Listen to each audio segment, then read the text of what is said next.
Welcome to Wild Spirits Outdoors, the place for real hunting talk, tactics, and a few laughs. Now let's dive in with your host, Brad Dijon. Hey guys and gals, welcome back to Wild Spirits Outdoors. If you're listening on the day of the drop, today is Tuesday, February 3rd, 2026. I said that right and you heard me right. It is already February of the new year.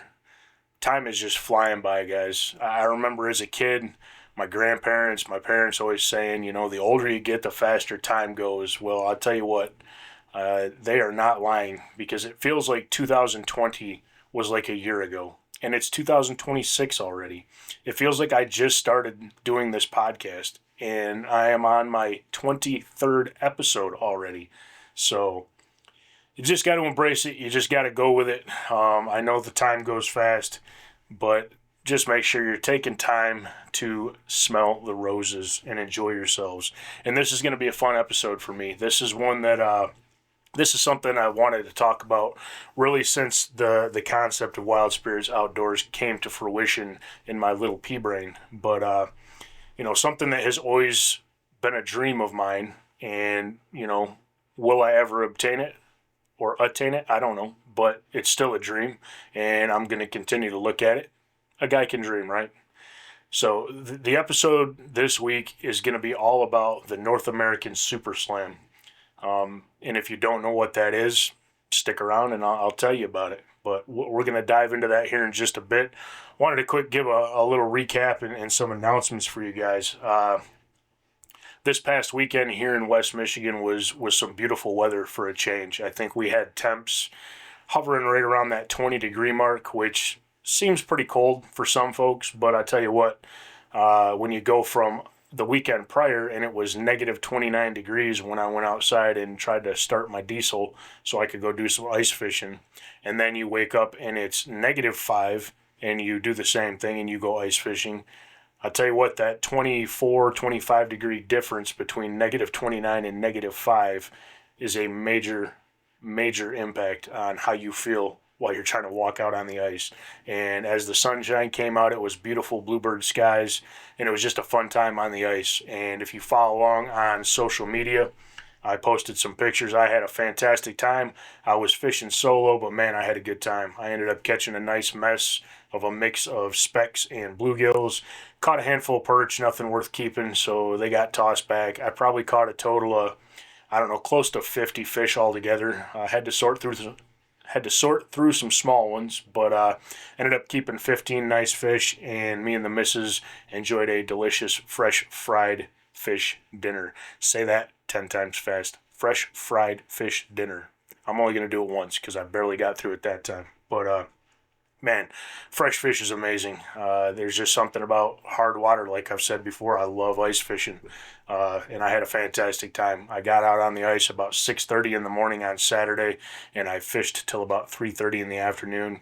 Came home, cleaned them, soaked them, and then we fried them up, and it was a great dinner. And the following day, we had some fish sandwiches with the leftovers. So had a fantastic time. I've seen a lot of people out posting pictures, enjoying their time on the ice. Some great fish were taken over the weekend. A gentleman I know by the name of Tommy posted a picture of him. He was in an ice house spearing pike, and I don't know what size it was, but just looking at the picture, I gotta guess this pike was probably about 42 inches long, and it was a fatty. Holy smokes, it was a big pike. So congrats to you, Tommy. That was one hell of a fish. Congratulations on that.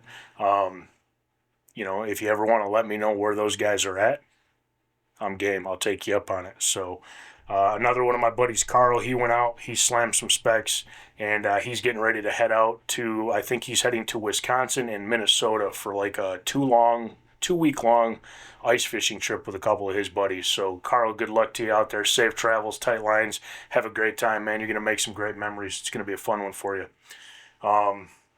So yeah, just some news, some updates, guys. mark your calendars for February 14th.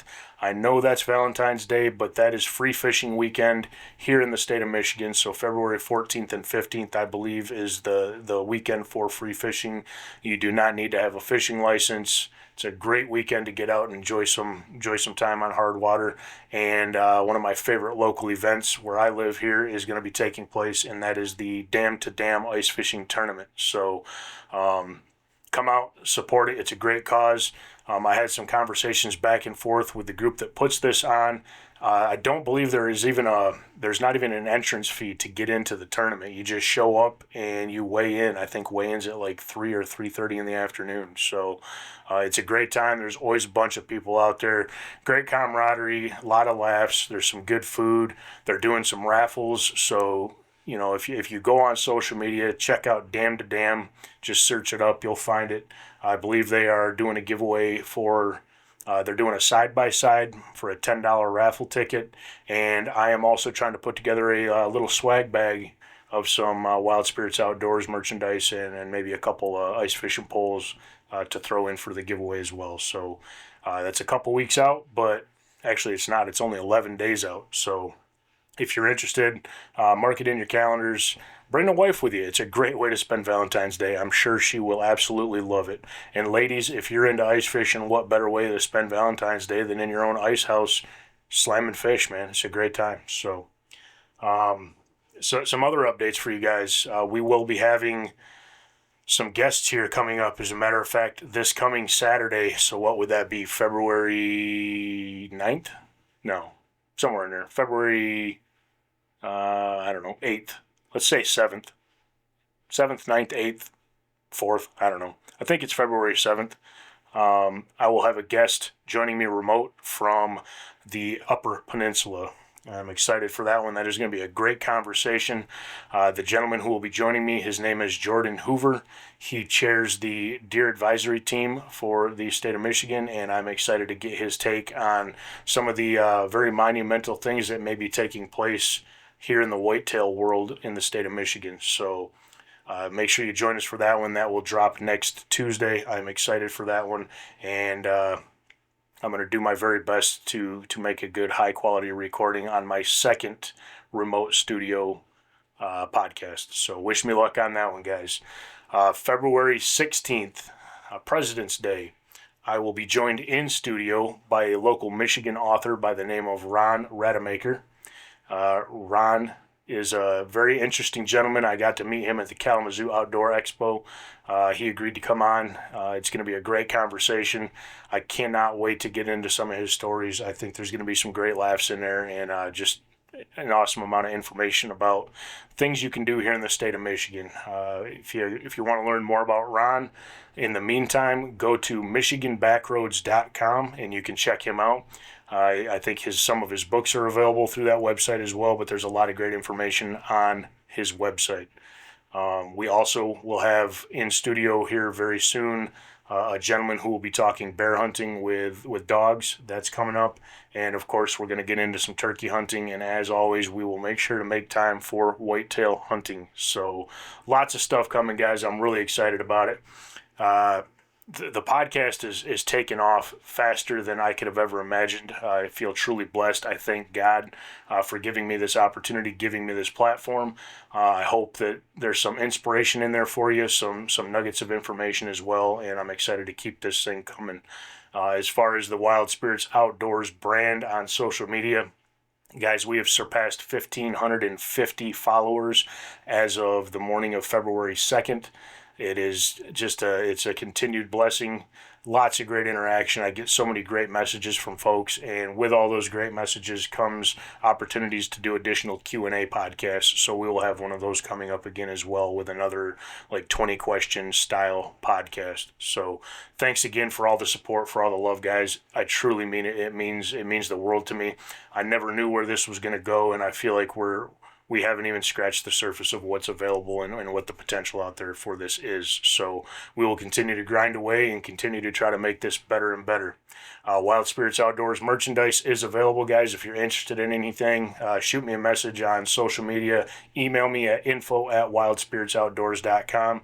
This is like a made-to-order kind of thing right now. I don't have the funds, nor the room, nor the resources to put together a large inventory. So if you're interested in a sweatshirt, if you're interested in a beanie, if you're interested in a ball cap, a t-shirt, something, just let me know, and I will work through it and ensure to get you what you want. I will also have some stickers coming soon, and hopefully some tumblers. And again, this stuff is all designed to give you something tangible to hang on to, something to proudly rep the Wild Spirits Outdoors tribe, and also put some funds back into the podcast so that I can continue to improve and just make things overall a better listening/watching experience for everyone.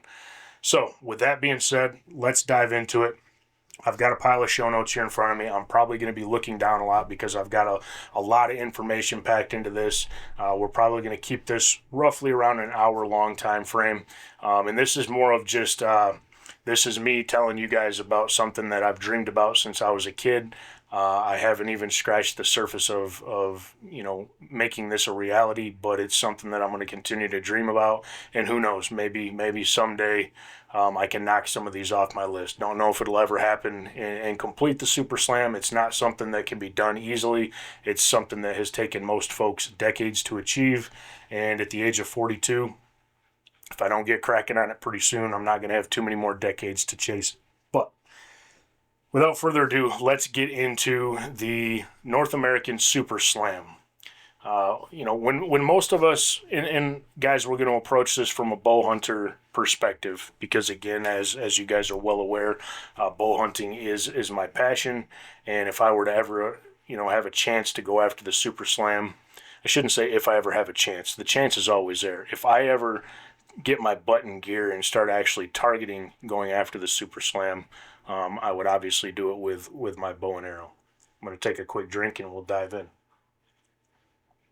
So yeah, when most folks, think of bucket list hunts, there's a few animals that always come to mind: moose, elk, bear, muskox, Cape buffalo in Africa. These are all things that we sit around talking with our hunting buddies, and we're like, man, wouldn't it be cool to go, chase a Cape buffalo in Africa with a bow and arrow? Maybe mountain goats or Dall sheep, anything. There's a lot of different animals out there we always think about.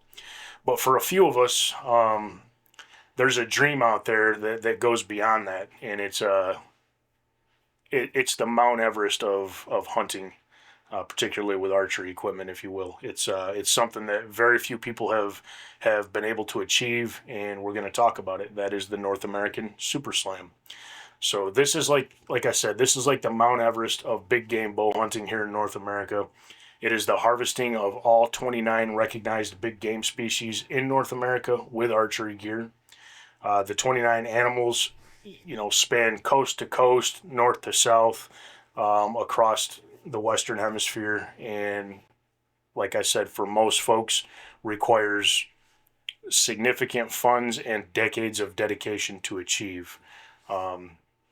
Every season brings new challenges. You can't do all this. You can't wrap this up in 1 year. It's not like chasing the turkey slam or something like that, where, with some dedicated attempts, you can probably knock that thing out in a year. This is something that, just due to draw odds and cost and travel, this is something that takes time to achieve. So we're going to dig into it a little bit here. I'm going to go through briefly what the animals are, and we're going to just kind of dive into each one a little bit and talk about some things. So you've got 4 species of bear in the Super Slam. That's the black bear, the grizzly bear, the brown bear, and the polar bear. You've got 5 deer species. You've got whitetails, mule deer, Coues deer, black-tailed deer, and Sitka black-tailed deer. You have 3 species of elk: the Rocky Mountain elk, the Roosevelt elk, and the Tull elk. You have caribou. You have barren ground caribou. You have central barren ground caribou. You have mountain caribou. You have Labrador caribou, and you have woodland caribou. You've got moose on there. You've got the Alaskan Yukon moose. You've got Canadian moose, and you've got the Shiraz moose. For sheep, you've got the Dall sheep, the stone sheep, the Rocky Mountain bighorn, and the desert bighorn. And then for some other species in there, you have the pronghorn antelope, mountain goat, bison, muskox, and of course the mountain lion. So why this is the pinnacle is, this spans a breadth of species. You cannot just take what you know of, say, the whitetail woods and translate that over to mountain lion hunting or to muskox hunting. It traverses massive amounts of geography, different seasons, so it requires an entire different skill set, patience, persistence. It requires significant financial planning, logistical planning, and a physical commitment to your body in order to be able to achieve this. Um, like I said, if you frame this as, climbing Mount Everest, that would be what it would be the equivalent of in the bow hunting world. Somebody that I grew up watching, grew up reading his articles, and I'm sure many of you know, is the original Super Slam legend himself, Mr. Chuck Adams. Uh, Before there was, social media, YouTube hunting, all this stuff, Chuck Adams was out there doing it in real life, and he was writing about it on paper in magazine articles.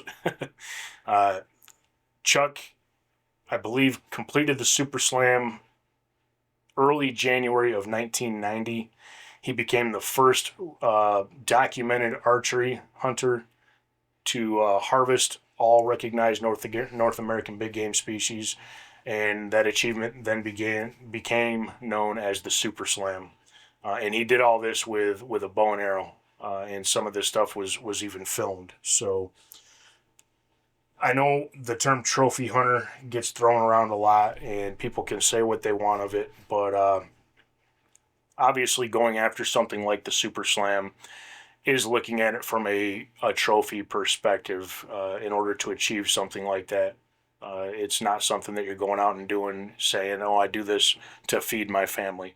We're talking six-figure investment, upper six-figure investment likely to achieve this, and you're not going out there to do this to put, fresh meat in the freezer. It is a pinnacle. It is an achievement. It is a Super Bowl. It is a World Series. It is trying to reach the top of the top when it comes to bow hunting.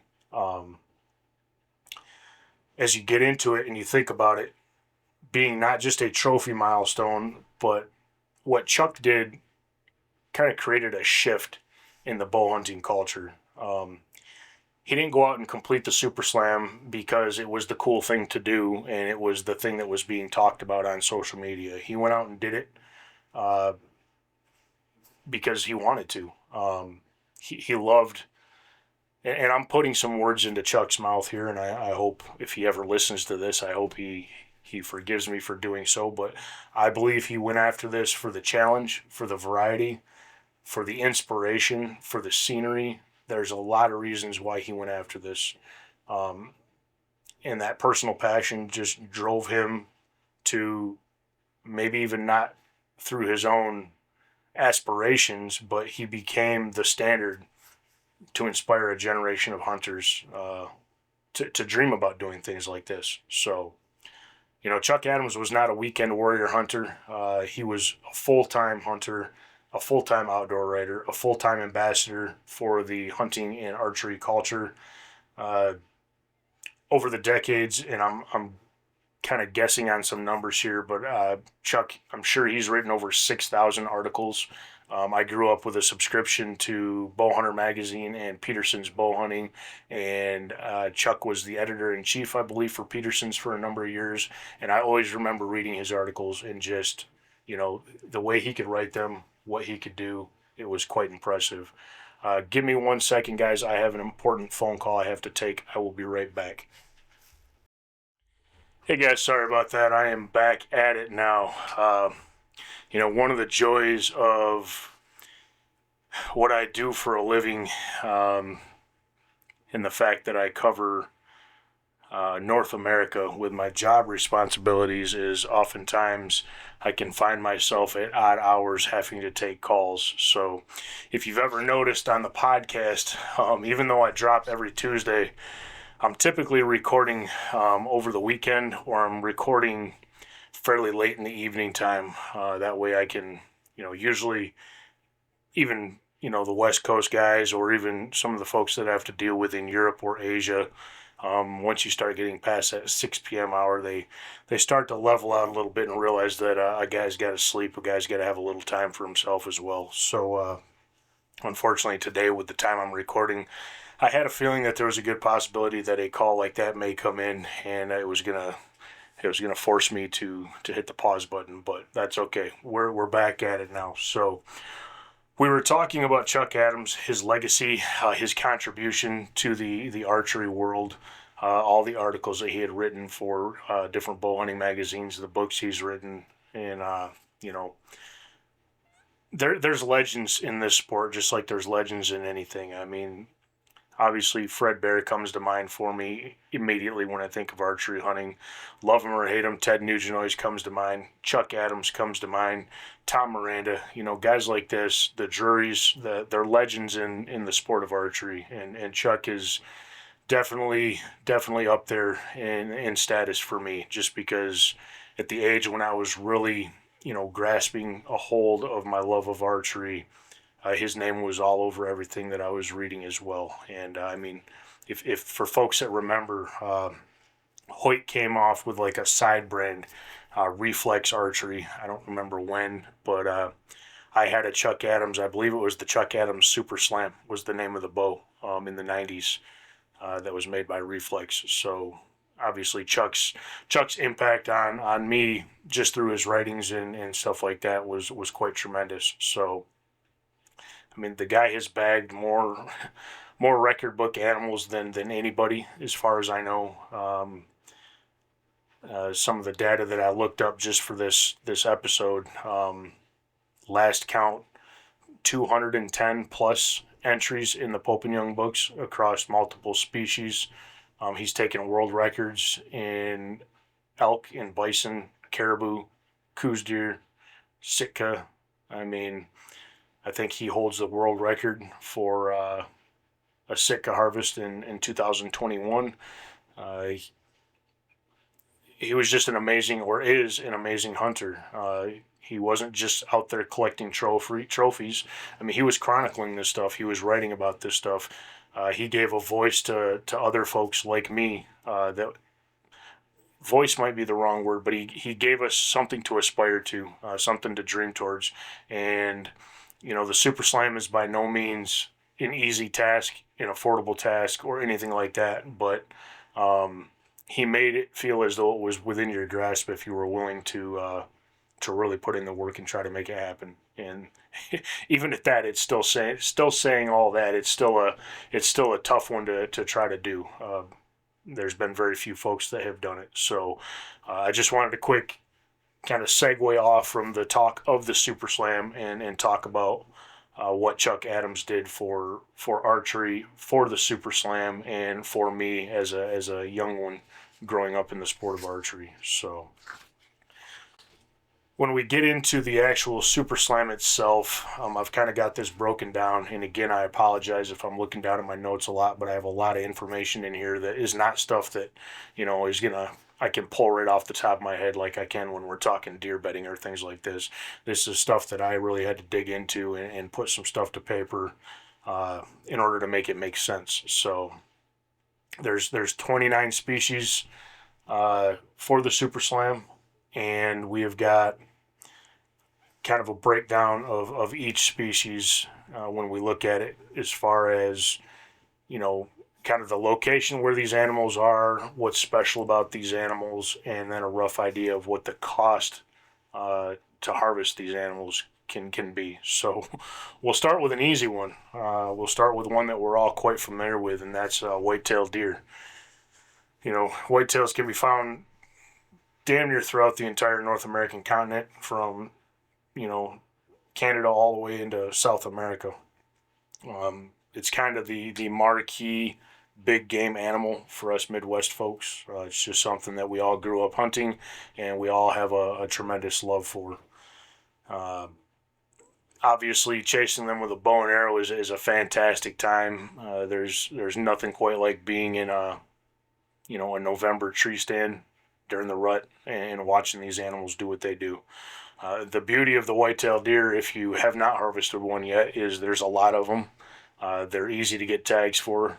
and it's quite attainable at an affordable cost. So, figure if you already have the hunting equipment necessary, the bow or whatever, buy a tag, go out and try to harvest one, and you can make it happen. So the cost for a whitetail deer is really from, let's say, the cost of a tag. So I don't know what the cost of tags is everywhere, but let's just say for this, $50 up to $500, and you're looking at a tag to harvest one DIY. Of course, you can go through outfitters and all that additional stuff, and your costs are only going to go up from there. The next animal, the mule deer. This is one that's on my list. I'm hopefully going to be going on a mule deer hunt. I don't know if it'll be 2026. I'm hopeful it is. I'd love to go chase muleys and antelope this year, and then 27 will be my elk hunt, but we'll see. But mule deer range the western forests and brush ground and plains, foothills. They're just a cool looking animal. They have a very unique characteristic to them and how they run and kind of how they look. Hence the reason they're called mule deer. And for an out of stater like myself to go chase mule deers, you're looking at a relatively easily obtainable price tag of, figure all in for a DIY hunt anywhere from, let's say, $1,000 up to $5,000. And one of the fun things about muleys is oftentimes the way you're going about hunting them is more of a spot and stalk style hunting. Then you have Coues deer. Coues deer is a deer that obviously I'm familiar with in the fact that I know what they are, but they've never really tripped my trigger outside of, the ultimate goal of the Super Slam. But they can be found throughout the Southwest U.S. as well as Mexico. From my understandings of them and from reading about them and watching people hunt them, they're a very wily, very, very paranoid. Picture a whitetail paranoid to the nth degree, and they're adapted to living in areas where most of us never even think about going to bow hunt, and that's desert land. Cost to get after a Coues deer for an out-of-stater like myself, you're probably going to run in that $2,000 to $6,000 range, travel included. Then you get into the black-tailed deer. Their region is in the Pacific Northwest, some of the coastal forests. They're another animal that I've never chased, but they are one that has interested me. The places that they hunt, or the places that they reside, are some very beautiful sceneries and landscapes to hunt. And the cost to get after one of those can be, say, anywhere from $5,000 to $10,000. So the price of poker is going up. One thing I've always heard about black-tailed deer is it's like you're hunting a shadow. Like it's there and then it vanishes just like that. So it's always been one that's kind of interested me. Now, if we break out of the deer, we get into the elk family. We've got the Rocky Mountain, the Roosevelt, and the tall elk.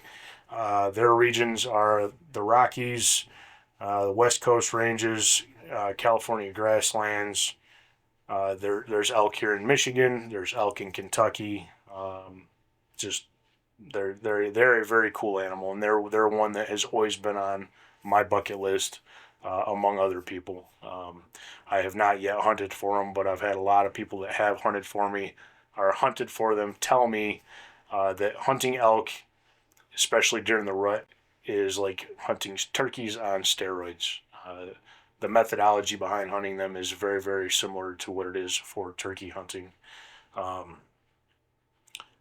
I think what really draws people to it is when you listen to and you watch a bull elk and he's bugling and he's collecting his harem, and you're hearing that bugle just echoing through valleys or echoing through the mountains, through canyon walls. It's just it's a really magical sound to hear, and I think it just draws us in as hunters.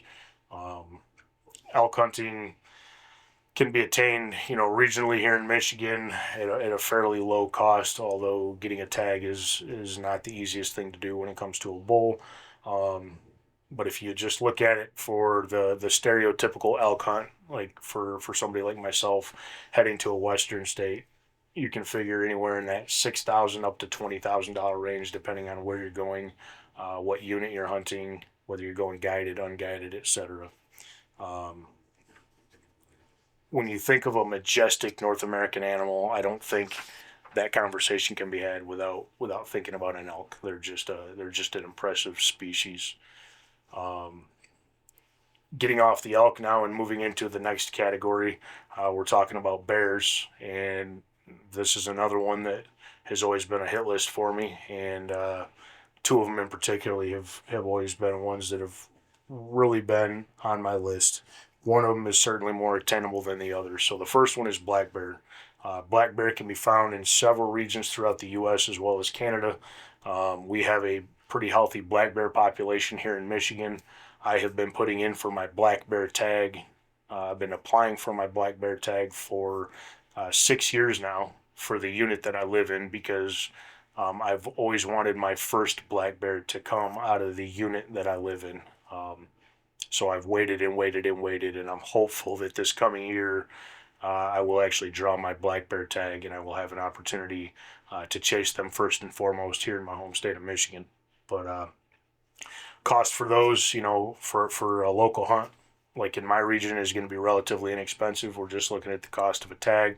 If you want to go elsewhere to do it, cost can range anywhere from, let's say, $2,000 up to $7,000. And when you get into the black bear, you're starting to play a little bit into the idea of chasing after some of the more, quote, dangerous game species, because you've now elevated from deer and elk, and you've gotten yourself into more of a predator type animal. So I'm excited to get that first taste of hunting more of a predatory type animal, even though a black bear is pretty mild on the predator list when it comes to their aggressiveness, but it at least gives you that taste.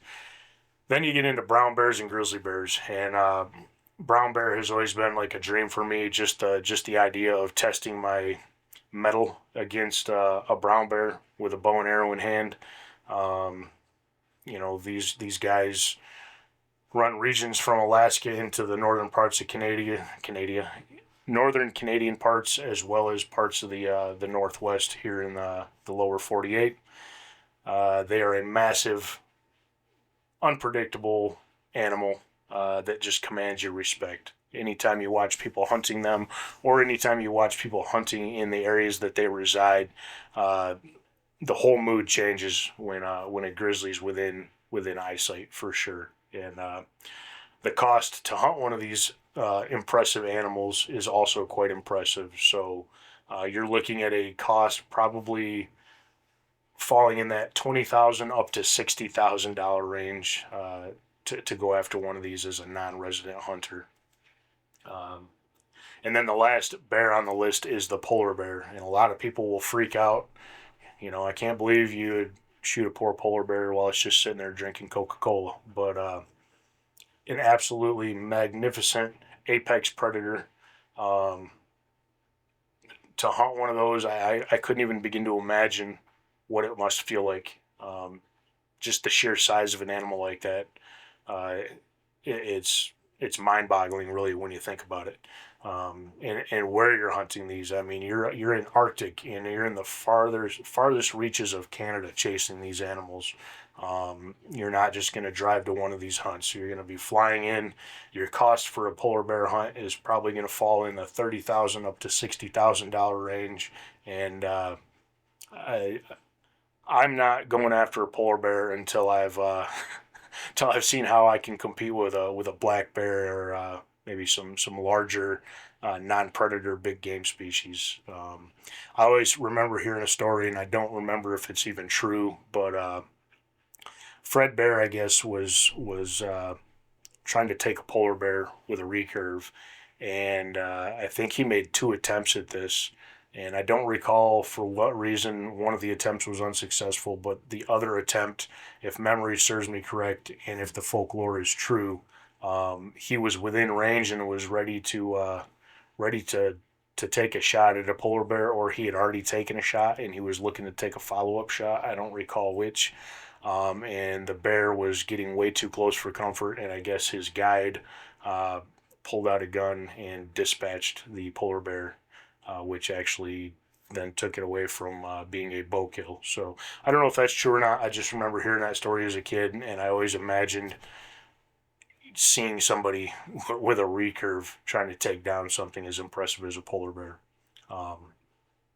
In my opinion, grizzly, brown, and polar bear, there's no other species probably in the world that would test you like one of these animals would. I mean, we're talking apex predators with strength that we can't even fathom. And to be able to keep your composure and keep it together long enough with a bow and arrow in your hand to try to take one of these animals. I'd like to think I've got it, but I don't know. I don't know if you know you have that until you're in that situation, if you actually have it, if you know what I mean. So, fantastic, thought-provoking, awe-inspiring hunts to dream about right there, though, for sure. Now we get into one that's extremely dangerous, but for different reasons, and that is the sheep and the goat of the Super Slam. So you've got Rocky Mountain Bighorn. Obviously, these guys run the Rockies, and in the Canadian ranges, you're looking at a cost of anywhere from $12,000 to $40,000. You've got Dall sheep, stone sheep. Both of these, again, Alaska, Northwest Territories, British Columbia. You're looking at a cost of $20,000 to $50,000. You get into desert bighorn, which has always been one out of all these sheep that I've really been intrigued by. Their regions are the southwest U.S. and in the desert canyons. You're looking at a cost of between $15,000 and $40,000. You've got mountain goats in the coastal ranges and in the alpine peaks, Alaska and Canada. You're looking at a cost of $10,000 to $30,000. Why these animals are so dangerous is not because of the animals themselves, but it's because of the terrain in which they live. I've never seen one in person, but I have been to Iceland and got to see the mountain goats of Iceland, and to watch them navigate the terrain they live in is insane. Just walking up like sheer cliffs, and they just live up there, and they'll find a little tiny flat spot that's like a third of the size of this table in front of me, and they'll just lay there and watch the world from 2,000 feet below them. It's a dangerous type of hunting for a completely different reason than, say, chasing after a predator, especially with a bow and arrow. So that's another one that I'd like to think I've got what it takes to do it, but I think until you're actually in their home area and you're actually trying to get around in these cliffs to get on one and get within range with a bow and arrow, until you're there, I don't know if you actually know for sure if you've got what it takes to do it. So between the sheer cliffs that they live in, the altitudes they live in, if you want one, you're gonna have to earn it, and you're gonna be sucking wind from the altitude, and you're probably gonna be getting a little bit of weeble wobbles from some of the terrain you're gonna have to go through. So now you get out of that and you go into something a little more calm, something that I've again never hunted, but I've heard folks say they're relatively easy to hunt. They're not the smartest animals, and that would be pronghorn antelopes. So these guys span regions from the Great Plains all the way into the Intermountain Deserts of the West. You're looking at a cost of anywhere between, let's say, $2,000 and $6,000. One cool thing about the pronghorns is they are the fastest land animal in North America. Oftentimes, from what I've seen, it's spot and stalk hunting on these guys, and you're often looking at what would be a chip shot of 40 yards and shots, increasing out to 70, 80, 90 yards on a pronghorn, just because that's as close as you're going to be able to get to them. And then another one that has always been on my list that I've always thought would just be an impressive species to hunt. Not necessarily because I think the hunting would be hard. From what I understand, outside of the climate that they live in, they're relatively easy to get up on, and that is muskox. But you're looking at Canadian Arctic or Greenland hunting, you're looking at a cost in the $8,000 to $15,000 range. And when you look at a muskox, it just looks like an ancient survivor of a different world. The way they look, and very, very thick fur, very long hides, very tough skin. Shot accuracy is going to be extremely important when it comes to a muskox. And I remember, I believe it was Tom Miranda, he was hunting them, and he put a shot on one, and it looked to be a very good shot, and it just stood there, and then it started posturing, and then it did a couple of false charges at him, and he had to put a second arrow into it, if I recall correctly. So that hunt went from, sneak up on it, got close, took a shot, to this thing's going to come kick my ass real quick. So I just think they're a cool looking animal. And I think the lore of hunting something like that is what really attracts me to them. You get out of the muskox, and we are into a different family of like a deer type species, and that is the caribou. So that's another one that kind of has a romantic side to it when it comes to the bow hunting side of things. I remember watching videos of guys caribou hunting when I was young, and I always thought it would be an amazing experience to partake in that. They live in barren grounds in central Canada. I keep saying Canada. Central Canadian provinces, the Arctic tundra, and up in the Northwest Territories. You're looking at a cost to hunt one of those. I forgot to mention on the muskox, maybe I didn't, but cost is $8,000 to $15,000 roughly. For the caribou, your cost is going to be anywhere from, let's say, $12,000 up to $25,000. For the Labrador caribou, $8,000 to $20,000. For the woodland caribou, $8,000 to $20,000. When you watch these migrations of caribou, I think it would make me feel very, very small in the expanse of the regions and the terrain they live in, and then to watch these mass migrations of caribou go through, I think would be quite impressive to witness firsthand, which is why I think it's so romanticized when you think about caribou hunting. Then you get into a couple more gigantic animals that can be dangerous, and that is the bison and moose. The American bison runs the plain states, prairie regions from Montana all the way into Manitoba. Cost to hunt one, you're looking at anywhere from $6,000 to $15,000.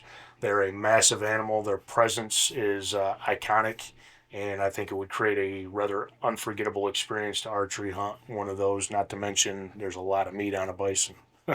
And then also moose. You've got the Shiraz moose, the Canadian moose, and then the Alaskan Yukon moose. Their regions are northern forests and up into the boreal wetlands. The cost to hunt one of those guys, $10,000 to $30,000. We have moose here in Michigan. There's also moose up in the New England states as well. But again, when I think moose hunting, I'm thinking, up in the upper northern terrains is where I would always want to go to hunt them. Again, much like a bison, these things are like a living monument. I mean, they're just massive animals, and their sheer size can be quite intimidating. Not to mention, if you've ever seen a moose and seen when they feel an alerted presence and you watch the whites of their eyes, they look like they're ready to tear some things up, and I think that would be a pretty impressive specimen to have within bow range of you. And then last but not least is the mountain lion. There's not a whole lot of animals in North America that just kind of carry that badass appeal to them as does a mountain lion. They've got a million different names for them: cougars, pumas, catamounts, panthers, but they're all pointing to that same species. Another apex predator that is deadly silent. They live in the shadows of some of the wildest terrain you can imagine for hunting them. If you're chasing them with a bow and arrow, it's definitely not I checked that one off my list. It's going to be a physical and a psychologically demanding hunt. Their ranges can be from deserts in the southwest up into the Rocky Mountains, thick timber in the Pacific Northwest and parts of Canada. They thrive on invisibility, and I oftentimes have heard folks that have encountered them or hunted them say, you don't even know they're there until they know you're there. So I think that would be quite the exciting hunt to go on as well. So to kind of put this into a summary, some of these hunts are quite attainable. rather cheap when it comes to whitetail, muleys, pronghorns, even things like bison. You're not looking at a terribly expensive cost necessarily to go chase after. But then when you get into some of these sheep, the bear hunts outside of like black bear, caribou, muskox, we're looking at hunts where just the travel necessary to get to the regions that some of these animals live in, being $5,000 to $20,000 just in travel. So when you put all those numbers together, and you're looking at 29 animals, and if we just keep it on the low side, let's just say $5,000 an animal on average, which I know is low, in 29 animals. So if you do that math, you're looking at just shy on the low end of $150,000 to tackle the Super Slam. If you were to go out and purchase every tag yourself, every outfitter, every travel, method that you need in order to do it, you're looking at a significant investment. But this isn't a shopping list, and it's not something that like you're just like, oh, I'm gonna go do this. It's a patchwork of time and planning, different seasons, and really it's when you look at it through the eyes of hunting, it's a lifetime journey of hunting in order to achieve it. There's some significant spotlights in the Super Slam outside of what Chuck Adams accomplished. He being the first recorded archer to achieve it. But when you think about it, just listing off the hunts, listing off the locations, and listing off the animals you're chasing does not do it justice compared to what it actually takes in order to achieve that goal. So I've got here just a handful of folks, and a little blip about how they achieved the Super Slam. So Jake Ensign, it took him 30 years to complete the archery Super Slam. I believe his first hunt was for an elk in Montana, and his final hunt to complete the slam was for a barren ground caribou. He did his hunts anywhere from a DIY whitetail hunt to the polar bear hunt that cost him over $30,000, and it took him multiple attempts to go polar bear hunting. So we're talking $100K just in polar bear hunts to be successful in doing it. His 30-year journey through this just proves that this isn't something that you just, write up a list and start, knocking 2, 3, 4 of these out at a time. It's something that takes a lot of persistence, a lot of planning, a lot of dedication, and a little bit of luck's got to be on your side too, because if you're unsuccessful and you got to go back after that animal again, the time that takes and the cost can become quite tremendous. Another gentleman who has achieved the Super Slam is Gary Martin, and it took him right about 20 years to complete the Super Slam. His final animal that he took was a Rocky Mountain bighorn that he took in Canada in 2008. He was the 16th bow hunter to complete the Super Slam. And his story again shows that it's not something that you're going to get done quickly. It's a consistent, continuous, lifelong pursuit in order to achieve it. The legend himself, Tom Miranda, archery legend, another guy I grew up watching. He completed his Super Slam in 2011. It took him several years to run through this, spanning 2 decades.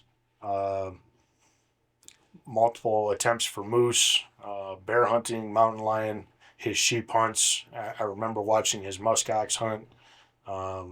Again, if you encapsulated his hunting journey, and he's still at it, again, it spans eras. It spans generations from when he started. When I started watching him, he had already been well into it to where he's at today. And he was doing all this in an era like Chuck Adams, where there was no GPS phones, there was no Onyx maps, there was no modern outfitters like what we see today. Truly doing it old school, and a lot of respect for that. Dan Evanson, one of the more modern guys to complete the Super Slam. Dan Evanson completed the Super Slam just shy of his 40th birthday. So he kind of represents a new generation carrying that tradition on, and what he shows is he reminds us that this doesn't have to just be a dream that you think of, maybe by the age of 70, I can get this done. If you're truly dedicated to it, have the means to do it, and the ability to pursue it, this can be done. I mean, this guy completed it at an age younger than I am. So congratulations to you, Mr. Evanson. That's impressive to achieve the Super Slam before turning 40 years of age. That's an amazing feat. So that's kind of the episode, guys. I just wanted to go through the Super Slam. It's something that I've always been interested in. It has always excited me. Like I said, growing up, listening and reading Chuck Adams articles always inspired me, and I hope, even though I'm 42 years old and I have knocked one critter off from that list, I've only got 28 to go. So, if I can be fortunate enough over the next 20 years to knock a couple of them off here and there, who knows? Maybe I can achieve it. Something to dream for, like I said. A guy can dream, right?